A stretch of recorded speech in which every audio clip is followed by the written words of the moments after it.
Yeah, it's like, I want to smell this, but I can't. Like, where is the scent, darling? Oh my goodness. How much do I have to spray?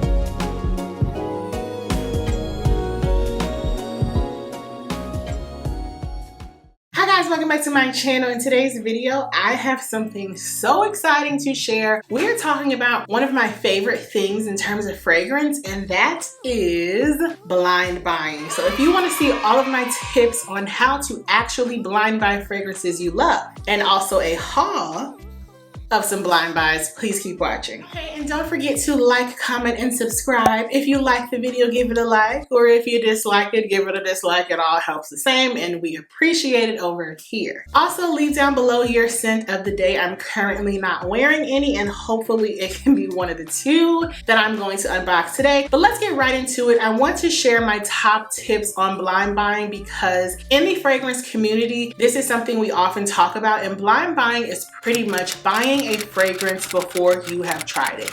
You are purchasing it blindly, and this is something that a lot of people are kind of hesitant to do, and I understand because fragrance is so personal, but I actually enjoy it. It's like a thrill. Now, I'm not a thrill seeker, but when it comes to fragrance blind buying, it just makes me so excited. So here are all of my best tips. The first one is to follow people that have a similar love of fragrance notes or scent profiles. So for me, some of my favorites would be AI the Great, Simply Aisha, Sheree. There's also some of my favorites on Instagram, Makeup Handbags, etc., Clothes Corner. But I like following people who like similar scents because it kind of just creates a funnel for me, and it makes it easier for me to find scents that I really love. That way, when someone recommends something, I already know that I love their taste, so 9 times out of 10, I will probably enjoy the fragrance as well. And that's the great thing about YouTube. There are not too many people in my personal life who love fragrances like I do, but on YouTube, there's such a plethora. My second tip is to use your online resources, and that would be mainly for me, Fragranceica. I live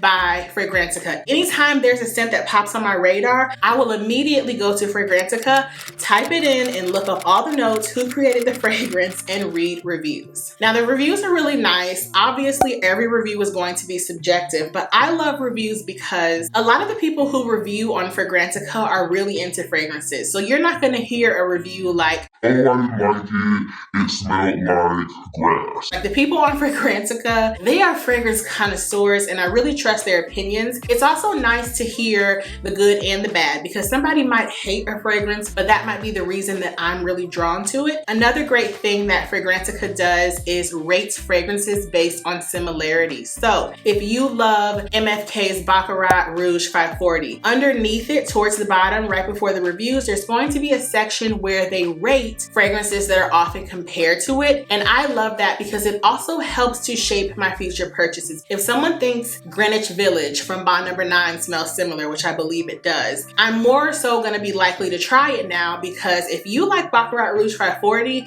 you have a similar vibe like myself. So using Fragranceica is really important. It is basically like your fragrance encyclopedia. I love it a lot more than just reading the reviews on a Sephora or Nordstrom. Not to say that I don't trust those, but I feel like the people who leave reviews on Fragranceica, they're going to give you the ins and outs. They're scent connoisseurs. So my second tip is to use your resources online, especially Fragranceica. My third tip for blind buying is to use your discount websites. Now, the 2 fragrances that I'm going to share with you today, this is a great segue, are both from FragranceNet.com. Now, I will list different websites down below. Other websites that I've shopped include Joma Shop. I know there's a site called like Rebel Scents, FragranceX.com. You can also use Mercari and websites like that. Of course, you do have to do your research to make sure that you are actually buying an authentic fragrance, but I like to go through the same vetting that I use when purchasing luxury goods. I look to see if they are a seller with a store, meaning they have a plethora of fragrances. I also look at their ratings, and I like to buy from people with high ratings. I love the discount websites because you can get a great deal. And oftentimes there's a little bit of hesitation with blind buying because who wants to spend $300 on a fragrance fragrance that they may not like. Not me. So I love shopping through FragranceNet, and that is where I got my 2 fragrances from today. Now, this is not a sponsored video. I have worked with them in the past, but I regularly shop through them. I have gotten 1 fragrance in the past that didn't smell exactly like the original, so I don't think it's 100% foolproof, but if you want a good deal, I will say it's worth a try. Yeah.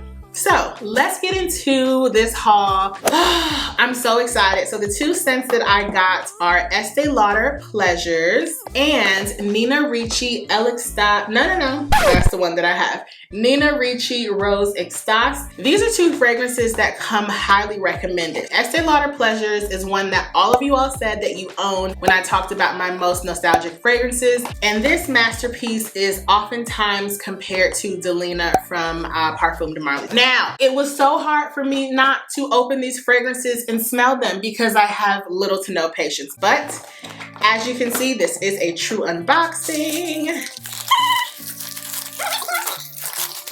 Shout out to my girl Natalie because she said when she smelled this, all she could think of was a floral garden. Hopefully I like it.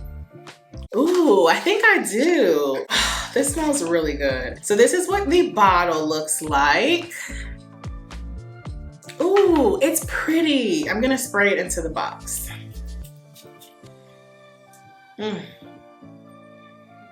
I like this. This is a green, fresh, citrusy, floral scent that is more green and fresh than floral. I can see why it's called Pleasures. It's just a pleasurable, really nice everyday scent. This is something I would wear running errands, going to the grocery store, working out.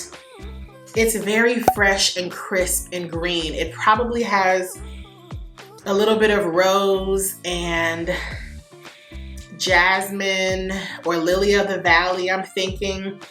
It's very green and fresh. Ooh, I like it. Is it monumental, groundbreaking? Absolutely not. This is a great everyday scent. If you are trying to transition from a body splash or a body spray into fragrances, like actual fragrances, I would say try this out. If you like the scent Clinique Happy, it almost reminds me of that, but more green and fresh.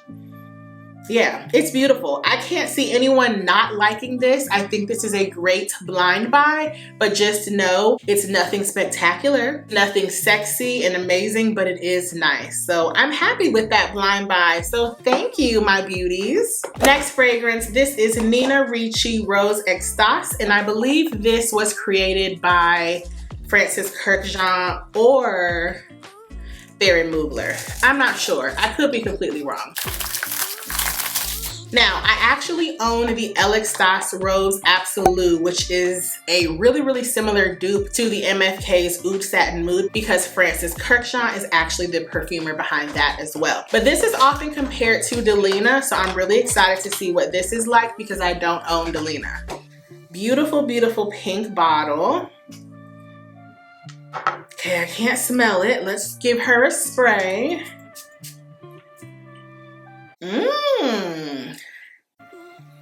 Oh, we're wearing her today. Yes, yes. I definitely see why people compare this to Delina.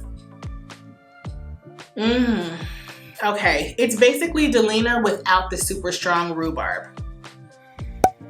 It's a very beautiful sweet rose. It's a sweet rose that almost smells a little like candy. I'm not loving it as much as I thought I would, but it's not bad at all. Like, it's a nice smelling scent. Definitely gives me Delina vibes. It's not a very potent scent, so I'm not sure if I got a bad one. Let me spray her again on my hand.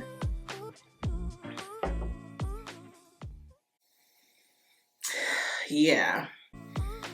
So I think I might have a bad one. This is also an older fragrance. I don't think it is still in production. It's also an eau de toilette, but it's not very potent. It's hard for me to smell it, but it is pretty. I'm getting like rose and sweet sugary notes. It probably has some vanilla in it.